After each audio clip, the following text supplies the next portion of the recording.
말씀의 이제 시작은 이제 가롯 유다가 예수님을 떠난 그 직후입니다. 지금 이제 그 성경 속 말씀의 분위기는요, 예수님께서 평소와 굉장히 다른 모습을 보여주십니다. 굉장히 다른 분위기, 그런 무드죠. 무드가 굉장히 달랐고, 갑자기 선생님이라 이제 일컬었던 그 하나님의 아들이라고 알고 있고 믿고 있던 그 예수님께서 무릎을 꿇으시더니 그 제자들, 가장 천한 자가 해야 할 그 마땅한 일들을 이제 무릎을 꿇고 발을 씻으시고, 뿐만 아니라 갑자기 야, 이 중에 한 명이 나를 팔 거야, 나를 배신할 거야라는 이야기를 하고, 이제 제자들이 서로들 막 이게 눈치를 보고 있었을 때 예수님이 가룟 유다에게 어제 말씀을 통해 나눴듯이 무려 5번이나 회개의 기회를 주셨건만 그가 회개를 하지 않고 이제 벌떡 일어나서 이제 나갔습니다. 빨리 널 해라. 그러니까 오늘 31절 말씀이 이어집니다. 그가 나간 후에 그곳 분위기가 어땠겠습니까? 굉장히 어지러웠을 거예요. 이거 뭐지? 야, 가룟유다 어떻게 된 거야? 근데 아직 제자들은 그 나감의 의미가 무엇인지 정확히 알지는 못해요. 하지만 굉장히 이제 진중하고 무거운, 예수님이 이제 내 마음이 괴롭다고도 말씀하셨고, 21절 보시면 예수님께서 이 말씀을 하시고, 심령이 괴로워서 증언하여 이르되 내가 진실로 너에게 이르노니 너희 중에 하나가 날 팔 거다. 막 이러한 상황 속에서 이제 유다가 확 나갔어요. 예, 그 빵 조각을 받고 나갔어요. 그러니까 예수님께서 이러십니다. 지금 인자가 영광을 받았고 하나님도 인자로 말미암아 영광을 받으셨도다. 그래요. 이것도 또한 우리에게 굉장히 이게 계산이 잘 되지 않는 그러한 새로운 방법인 것 같아요. 분명히 나를 배신하고 떠났던 그 모습이 어떻게 나에게 영광이 될 수 있을까? 여러분, 누군가가 우리에게 상처를 주고 떠나면 나의 모든, 또 그에게 있는 모든 영광이 가리워지는 것이 아닙니다. 지금 가룟 유다가 떠나는 것이 예수님에게는 영광이 되고 하나님께도 영광이 되는 모습이래요. 여러분, 예수님은 그 가룟 유다를 향한 예수님의 사랑은 변함이 없고 끊임이 없었습니다.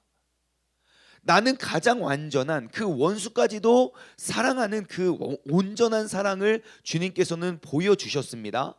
그리고 그 사랑은 이어지고 있었습니다. 여러분, 우리가 항상 누군가가 떠나고 누군가가 버려지고 막 힘들었다고 이 모든 것들이 이제 끝이야. 뭐 가룟 유다가 이제 갔어. 이제 그런 게 아닙니다. 여러분, 우리는 항상 그 일들이 어떻게 진행되어질지 그냥 과정만 보고 우리가 모든 것들을 절망하고 포기할 것이 아니라, 정말 그 사건, 정말 12명밖에 되지 않는 제자가 정말 나를 박차고 나가는 그 순간 나의 리더십은 끝이 났어, 나는 끝이야가 아니라, 정말 그 일들을, 그 사건을 통하여 하나님께서 어떠한 일들을 이루어 가실지를 우리가 더 기대하며 나아갈 수 있는 사람이 되는 줄 믿습니다. 자, 그러면서 이제 그가 떠나는 모습을 보고 정말 중요한 말씀을 여기서 예수님께서 가르쳐 주시죠. 34절과 35절입니다. 새 계명을 너희에게 주노니 서로 사랑하라. 내가 너희를 사랑한 것 같이 너희도 서로 사랑하라. 너희가 서로 사랑하면 이로써 모든 사람이 너희가 내 제자인 줄 알리라. 그럽니다. 자, 새 계명을 너희에게 주노니 서로 사랑하라. 이 가르침이 얼마나 귀한 가르침입니까? 그런데 지금 이 계명은 마태, 마가, 누가복음에는 기록되어 있지 않습니다. 이전에 예수님께서 뭐 교훈을 주실 때 뭐 너희가 서로 사랑하라, 뭐 내 이웃을 내 몸과 같이 사랑하라, 그러한 가르침을 주신 적은 있지만, 예수님이 진짜 이거 유언과 같은 말씀 아닙니까? 이미 그 가롯 유다는 떠났고 이 중요하고 중대한 유언과 같은 말씀을 오직 요한만 기록합니다. 분명히 마태, 마가, 누가도 들었고 알 수 있었지만 요한만 기록해요. 새 계명을 너희에게 주노니 서로 사랑하라. 내가 너희를 사랑한 것 같이 너희도 서로 사랑하라. 여러분, 이래서 요한복음이 복음서의 열쇠라는 별명을 가지고 있습니다. 마테마가 누가도 충분히 예수님의 그러한 생애에 대해서 좋은 것들 많은 것들 기록하고 있지만 유독 요한복음을 통해서만 우리가 알 수 있는 그러한 가르침과 그러한 사건들이 있어요. 예, 어떤 지사님이 저한테 질문했어요. 왜 그 나사로가 죽었다가 살아난 그 엄청난 사건을 왜 요한만 기록했습니까? 예, 이런 거 뭐 더 많이 기록하면 좋지 않습니까? 예, 그래서 우리는 요한복음이 더 귀중한 거예요. 여러분 복음서를 보실 때에 이렇게 비교해서 보시는 건 굉장히 큰 도움이 됩니다. 왜냐하면 어떠한 복음서에는 이제 예수님이 기적을 행하시고 비밀이야. 아무한테도 알리지 마. 그렇게 말한 반면 그러한 책도 있고요. 이적을 행하시고 알려주라고 하는 책도 있어요. 네. 여러분 우리가 그러한 것들을 말씀을 통해서 비교하면서 보면 우리가 풀지 못했던 우리가 알지 못했던 그러한 말씀의 귀한 깨달음을 우리가 발견해 갈 수 있거든요. 그래서 여러분들 꼭 권면해 드리는 건 복음서가 4권이나 쓰여 있는 이유와 목적을 여러분 꼭 기억하시고 그 예수 그리스도의 생애를 그냥 한번 우리가 훑어가는 것이 아니라 정말 이쪽 동서남북으로 면밀히 우리가 살펴보기 위해서 주님께서 우리에게 그 4개의 복음서를 허락하셨다는 것을 기억하시고 꼭 여러분 말씀을 읽을 때 그냥 읽고 지나가는 게 아니라 꼭 비교하고 분석해서 보시기 바랍니다. 저는 복음서가 4개나 기록되어 있다는 이야기를 할 때마다 늘 떠오르는 예화가 있는데 제가 저의 제자 중에 한 명이 이제 막 주님을 전혀 모르다가 주님을 만났어요. 만나가지고 막 기도를 너무 열심히 하는 거예요. 그래서 그 친구가 미국에서 있었을 때인데 집이 이제 방 한 칸짜리 집이었어요. 방 하나 있고 거실이 있는 그런 작은 집에 자기 이모하고 조카 둘하고 자기하고 이렇게 넷이 살고 있는 거예요. 그러니까 이제 막 밤에 막 너무 뜨거워가지고 기도를 하고 싶은데 기도할 데가 없잖아요. 그러니까 화장실에서 변기를 내리고 화장실에서 무릎 꿇고 30분씩 매일 기도를 하고 자는 거예요. 화장실에서 기도할 데가 없으니까. 그래서 매일 막 몸도 엄청 좋은 친구예요. 막 근육도 뿔뚝뿔뚝 있고 막 근데 막 상상이 되는 거예요. 화장실 그 좁은 데서 이렇게 무릎 꿇고 차마 자기가 앉아서 기도할 수가 없어서 무릎 꿇고 화장실에서 30분씩 기도를 하면 자는 거예요. 그래서 야 이러다가 얘가 좀 잘못되겠다 싶어서 야 성경을 같이 읽어야 된다. 너 기도만 하면 그거 잘못된다. 그래서 성경을 읽으라고 했어요. 그러니까 막 가서 성경을 읽었어요. 그러다 한 3주인가 있다가 저한테 찾아온 거예요. 성경책을 들고 목사님 전사님 저 성경책이 좀 고장난 것 같아요. 왜? 그러니까 아니 했던 이야기가 또 나오고 마태 마가 누가복음 읽다가 저를 찾아온 거예요.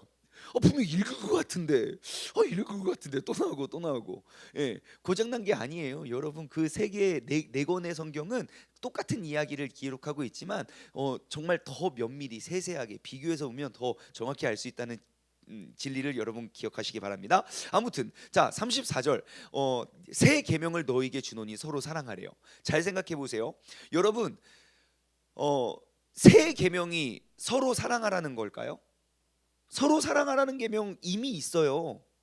이미 예수님께서 가르쳐 주셨고요. 그리고 구약 성경 레위기에서도 나와요. 서로 사랑하라는 계명이 왜 새 계명입니까? 지금 34절에서 말하는 새 계명은 무엇을 말하는 걸까요?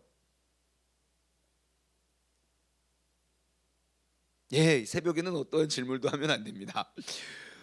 새 계명을 너희에게 주는 건 서로 사랑하라는 계명이 아니에요. 새 계명은 무엇입니까? 내가 너희를 사랑한 것 같이 너희도 사랑하라는 거예요. 우리는 그 예수님의 사랑이 무엇인지 알지 못하거든요. 너희가 내 이웃을 내 몸과 같이 사랑하라는 그런 계명, 여러분 그 계명은 우리 이미 알고 있어요. 하지만 지금 여기서 기록되어 있는 새 계명이라는 것은 헬라어 단어로 카이넨이라는 단어거든요. 근데 이 새 계명이라는 단어의 의미는 뭐냐면 써보지 않은, 완전히 새로운, 알려지지 않은, 그러니까 전혀 알려지지 않은 완전히 새로운 것을 이야기하는 거예요. 근데 서로 사랑하라는 개념은 우리가 완전히 새로운 거 아니거든요. 하지만 내가 너희를 사랑한 것 같이 내가 너희를 그렇게 지금 눈앞에서 내가 3년 동안 동고동락하면서 내가 먹이고 입히고 그러한 위대한 기적들을 다 보여줬음에도 불구하고 자기 세상에 눈이 멀어서 은 30의 그 스승을 팔아먹고 뻔뻔히 앉아서 야, 너 이 중에 한 명이 날 팔 거다라고 이야기를 하는데도 자신이 회개하지 못하면서 5번이나 기회가 있었음에도 불구하고 예수님이 떡 조각을 가지고 그에게 줄 때까지 기다리고 그거 갖고 벌떡 일어나서 나가는 놈을 끝까지 사랑하시는 그 놈의 모든 수를 알면서도 무릎을 꿇고 그의 발을 씻겨주시는 그 예수님의 사랑을 알았다면 너희가 그같이 서로를 사랑해라. 이것은 내가 너희에게 명하는 새로운 계명이다. 여러분, 우리에게 있어서 계명은 그렇게 큰 것이 아니에요. 왜요? 우리는 뭐 계명이 일단 몇 개인지도 모르고, 그거 막 요약해서 보여준 게 10계명인데 일단 10계명 잘 아니? 얘들아? 10계명? 지원아 10계명 줄 알아? 알고 있어요. 역시 우리 지원이는 알고 있어요. 잘 몰라요. 잘 지키지도 않고요. 그러니까 우리가 뭐 새 계명이 하나 더 추가되든 뭐 추가되지 않든 우리에겐 별로 큰 것이 아니에요. 근데 여러분, 유대인들에게 있어서 새로운 계명이 떨어졌다는 거는 여러분, 이 사람들에게 있어서는 평생 내가 모든 것들을 다 지켜냈던 내 목숨과 예수님을 왜 비방하고 조롱하고 예수님 왜 죽였습니까? 그 계명을 지키지 않는 모습들이 소화가 안 돼서 그런 거예요. 그런데 새 계명을 너희에게 주었다는 것, 여러분, 그 계명은 너무너무 크고 중요한 거예요. 그것은 무엇입니까? 내가 너희를 사랑한 것처럼 너희도 서로 사랑하라는 거예요. 그래서 또 살펴봤죠. 여러분, 헬라어에는 사랑이라는 단어를 크게 3가지로 우리가 분류할 수 있다고 했어요. 뭐 많이 나눴지만 아가페 사랑, 무조건적인 조건이 없는 사랑입니다. 그리고 필리아, 우리 이웃과 동료 간에 나눌 수 있는, 형제 간에 나눌 수 있는 사랑. 그다음에 에로스, 이성 간에 나눌 수 있는 사랑. 그러면 예수님께서 야, 내가 너희를 서로 사랑한 것 같이 너희도 서로 사랑하라. 어떠한 단어가 쓰여졌을까요? 아가페입니다. 아가페. 그러니까 여러분, 우리가 서로 사랑해야 되는 그러한 사랑, 예수님께서 새로운 계명을 주어서 너희가 서로 사랑하라라는 그 가르침은요, 그냥 이성 간에 느낄 수 있는 그러한 사랑, 그 사랑은 우리가 많이 바뀌고 변하기도 해요. 그런데 우정 간의 그 끈끈한 사랑, 진짜 지금 막 전우애 이런 거 아니요. 그것을 넘어서 우리가 정말 조건이 없는 부모님이 그 자식을 사랑하듯 계산해 가면서 내가 내가 너한테 이런 거 해줬으니까 너 나한테 이 정도 해줘야 된다. 야, 내가 너한테 너 밥 지어준 거 다 계산해. 나중에 다 갚어. 나중에 엄마 아빠 아플 때 그때 너 다 해야 돼. 여러분, 이러한 계산적인 사랑 말고요, 그냥 조건 없이 나누어 주는 사랑. 여러분, 내가 조건 없이 사랑해야 될 그 대상은 단지 나의 가족이 전부가 아닙니다. 나의 이웃, 나와 함께 있는 사람, 내가 아니면 누구도 사랑할 수 없는 그 사람. 여러분, 우리가 바로 그 사랑에 다시 도전했으면 좋겠습니다. 여러분, 다른 종교와 기독교의 차이가 바로 여기에 있어요. 다른 어떠한 종교를 갖다 붙여도 종교 지도자가 누군지도 알지 못하는 사람을 위해 목숨을 바쳐 모든 피를 흘린 종교는 단 한 종교도 없습니다. 어떠한 종교도요, 남을 위해서 자신의 목숨을 내어 바치라고 가르쳐 주는 곳은 없습니다. 우리 교회, 그 하나님의 사랑, 그 아들을 이 땅에 보내어 나 같은 죄인을 구원시키고자 하시는 그 사랑의 공식을 어느 종교도 넘볼 수가 없어요. 그래서 주님을 기독교인이든 아니든 항상 기독교인이라는 이미지를 딱 떠올렸을 때 가장 먼저 떠오르는 이미지가 바로 사랑인 이유예요. 그런데 오늘날 한국 교회가 잃어버린 게 무엇입니까? 여러분, 이 사랑의 가치, 내가 너희를 사랑한 것 같이 너희도 서로 사랑하라. 여러분 다른 거를 다 잃어버려도 괜찮아요. 이것만 고수해도 우리 기독교는 괜찮아요. 근데 오늘날 한국 교회가 이렇게 비난과 조롱과 욕을 먹는 이유가 무엇이겠습니까? 잃어버려서는 안 될 그것을 우리가 잃어가고 있기 때문이 아닐까 싶어요. 너희가 서로 사랑하라는 계명 앞에 너희 중 한 사람이 나를 배반하리라 라는 말씀이 선행되었다는 걸 꼭 기억하십시오. 우리가 사랑해야 될 사람은 마땅히 사랑받을 만하고 나에게 유익을 줄 만한 사람을 사랑하는 것이 아닙니다. 예수님께서 우리에게 새로운 계명을 너희에게 주노니 내가 너희를 사랑한 것 같이 너희도 서로 사랑하라. 그 가르침이 있기 전에는 내가 끝까지 사랑하고 끝까지 내가 사랑의 씨앗을 뿌렸던 가룟 유다가 그 예수를 배반하고 도망간 사건 이후에 이 가르침을 우리에게 주었다는 사실을 다시 한번 기억하시기 바라요. 여러분 오늘 이 새벽에 하나님께서 우리 세종중문교회 공동체를 왜 이 새벽에 깨워서 예배를 드리게 하셨을까요? 여러분 이 땅에 잃어가고 있는 그 사랑을 다시 되찾기 원하시는 주님의 마음이 보여져야 돼요. 그냥 우리가 이미 알고 있는 그 사랑 말고요. 이 시간 그 주님의 새로운 계명이 내 안에 들려야 돼요. 새로운 계명, 전혀 새로운 완전히 써보지도 않았던 그러한 계명을 너희에게 주는데 서로 사랑해라. 내가 너희를 사랑한 것 같이 너희도 서로 사랑해라. 여러분 오늘날 우리가 교회 안에서 배워왔던 그러한 사랑을 우리가 받은 대로 나누는 그러한 신앙생활 말고요. 정말 이 하나님의 말씀 속에 기록되어 있는 이렇게 변질되지 않은 이 사랑을 우리가 회복해 갔으면 좋겠어요. 다 그래요. 뭐 여기도 그러고 저기도 그래요. 무슨 상관이에요? 하나님의 말씀 보고 따라가면 되는데요.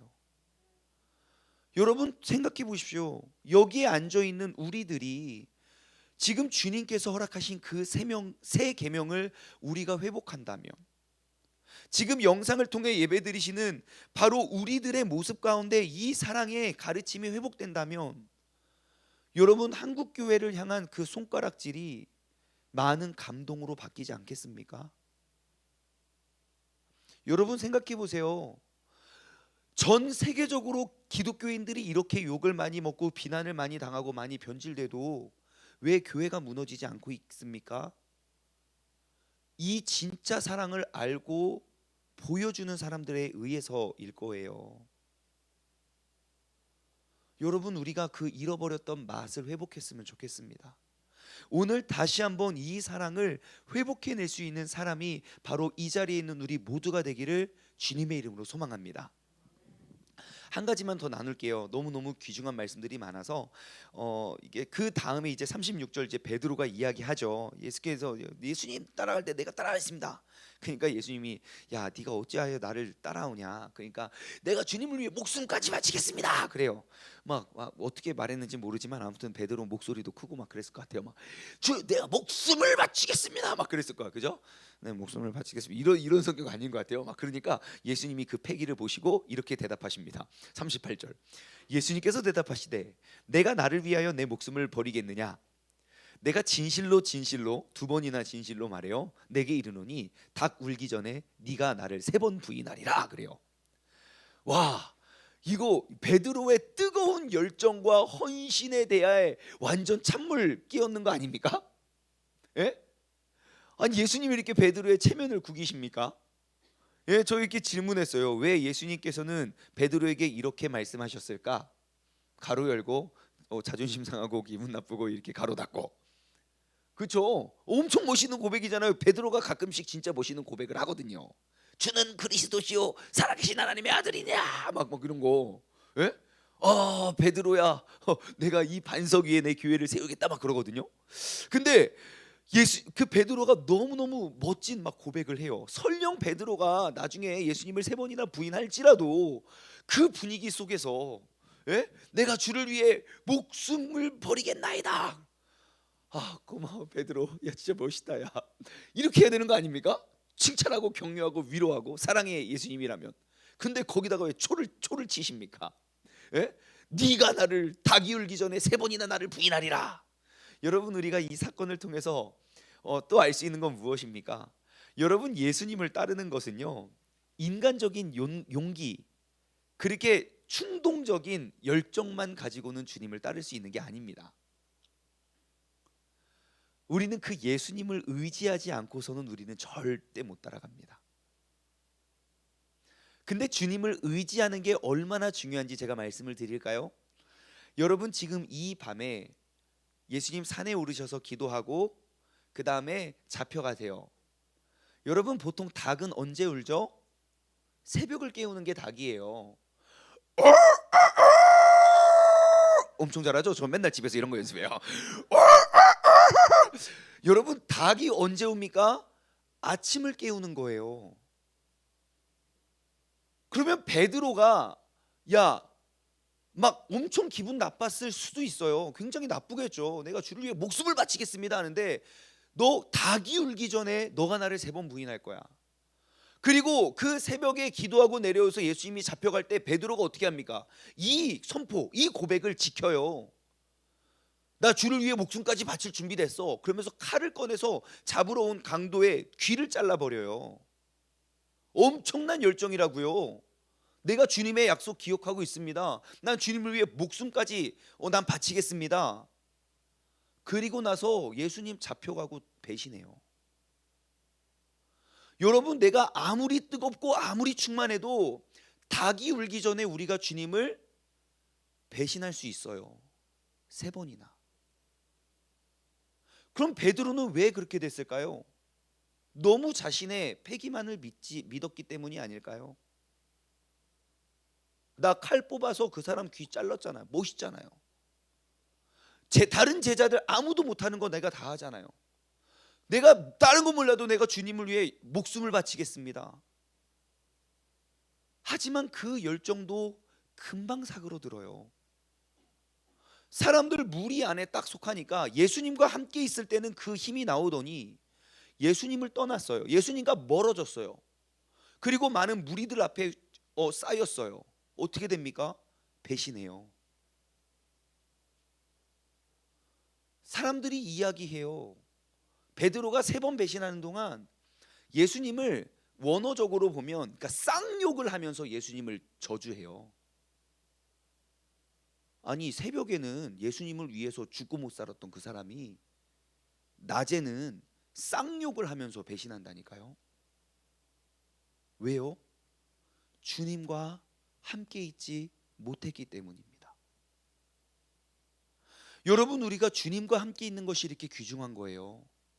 내가 주님과 멀어지면, 이렇게 뜨거운 열정이 있었던 사람도 주님을 세 번이나 배신하지만, 내가 주님과 함께라면 정말 연약하고 작은 믿음인 것 같아도 그것이 세상을 바꿉니다. 여러분, 우리가 그 주님과 함께함을 회복하기를 주님의 이름으로 소망합니다.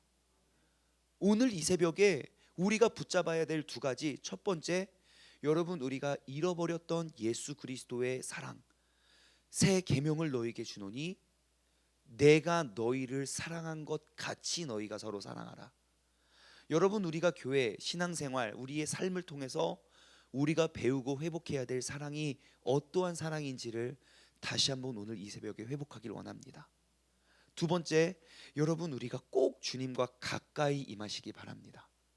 주님과 멀어지면 베드로와 같은 뜨거운 열정도 없어지게 됩니다. 주님을 배신하는 사람이 돼요.